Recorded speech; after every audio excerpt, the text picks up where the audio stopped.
उत्तर प्रदेश के मुख्यमंत्री योगी आदित्यनाथ ने कहा, आज भारत माता के महान सपूत, महान शिक्षाविद, प्रखर राष्ट्रवादी नेता, स्वतंत्रता संग्राम सेनानी, भारतीय जनसंघ के संस्थापक डॉक्टर श्यामा प्रसाद मुखर्जी की जयंती है। आज मैं उनकी पुण्य स्मृतियों को नमन करते हुए पूरे उत्तर प्रदेश की ओर से उन्हें श्रद्धांजलि अर्पित करता हूं। उन्होंने अपना पूरा जीवन राष्ट्र के लिए समर्पित कर दिया था। उनका जीवन भारत की एकता और अखंडता के लिए समर्पित था। उन्होंने नेहरू सरकार के तुष्टीकरण के विरोध में सरकार से इस्तीफा देकर भारतीय जनसंघ की स्थापना की। जब नेहरू सरकार ने अनुच्छेद 370 के जरिए कश्मीर को अलग दर्जा दिया तो इसके खिलाफ सबसे पहली आवाज श्यामा प्रसाद मुखर्जी ने ही उठाई थी। उस समय उन्होंने नारा दिया था कि एक देश में दो प्रधान, दो विधान, दो निशान नहीं चलेंगे। प्रधानमंत्री मोदी ने डॉक्टर श्यामा प्रसाद के सपनों को साकार किया है। कश्मीर में अनुच्छेद 370 को समाप्त करके कश्मीर को भारत के संविधान के अनुसार शेष भारत से जोड़ा गया और एक संविधान एक प्रधान के साथ देश की लोकतांत्रिक व्यवस्था से भी जोड़ा गया। भारत माता के महान सपूत, महान शिक्षाविद, प्रखर राष्ट्रवादी राजनेता, स्वतंत्रता संग्राम सेनानी, भारतीय जनसंघ के संस्थापक अध्यक्ष डॉक्टर श्यामा प्रसाद मुखर्जी जी की आज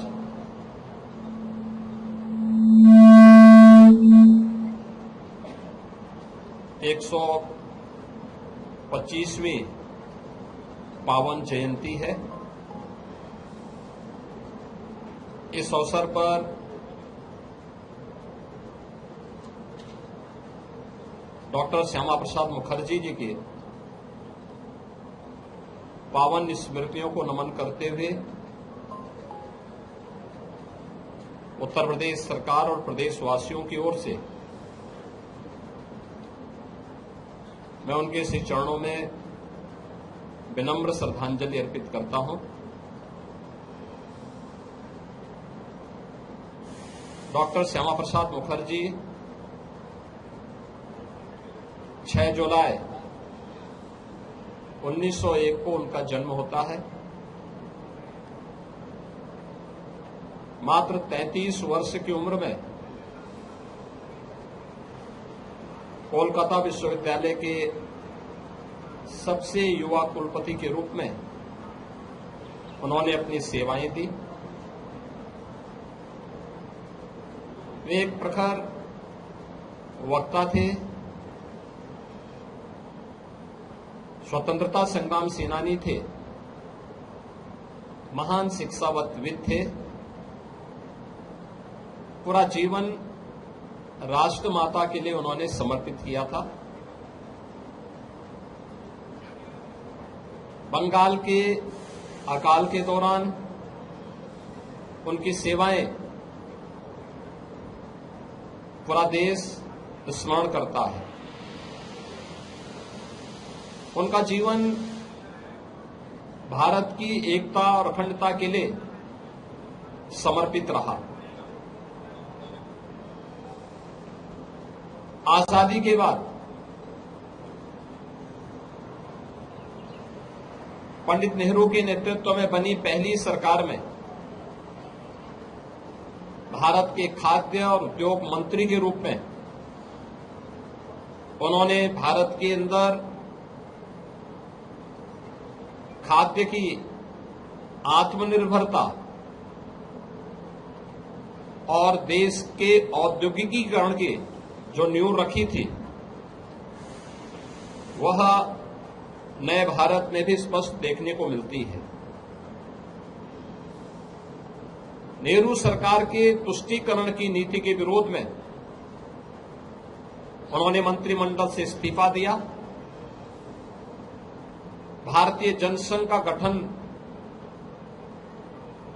करने और उसके पहले अध्यक्ष होने के साथ ही जब भारत के संविधान में नेहरू सरकार ने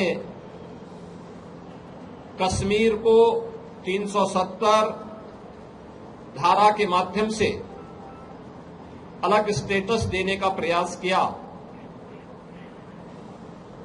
और परमिट सिस्टम जम्मू कश्मीर के लिए लागू किया, उसके खिलाफ सबसे पहले कोई आवाज उठी थी तो आवाज थी डॉक्टर श्यामा प्रसाद मुखर्जी जी की।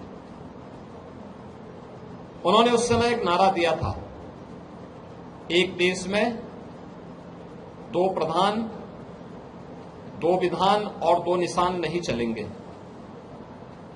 डॉक्टर श्यामा प्रसाद मुखर्जी जी के इन सपनों को साकार किया है देश के यशस्वी प्रधानमंत्री श्री नरेंद्र मोदी जी ने, जब कश्मीर में धारा 370 को समाप्त करके कश्मीर को भारत के संविधान के अनुरूप शेष भारत के साथ जोड़ते हुए एक विधान, एक प्रधान और एक निशान के साथ उन्हें भी भारत की लोकतांत्रिक धारा की मुख्य धारा के साथ जोड़ने का जो अभिनव प्रयास हुआ है, आज जम्मू कश्मीर तेजी के साथ विकास कर रहा है।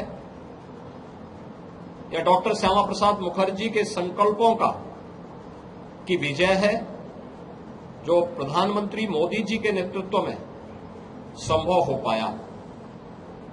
देश के अंदर अगर आज प्रधानमंत्री मोदी जी के नेतृत्व में भारत दुनिया के अंदर इन्वेस्टमेंट के बेहतरीन डेस्टिनेशन के रूप में स्थापित हुआ है, औद्योगिकीकरण की इस नींव को आजाद भारत में डॉक्टर श्यामा प्रसाद मुखर्जी जी ने प्रारंभ किया था और आज उसका एक बहुत बृहद स्वरूप देश के अंदर हमें देखने को मिल रहा है।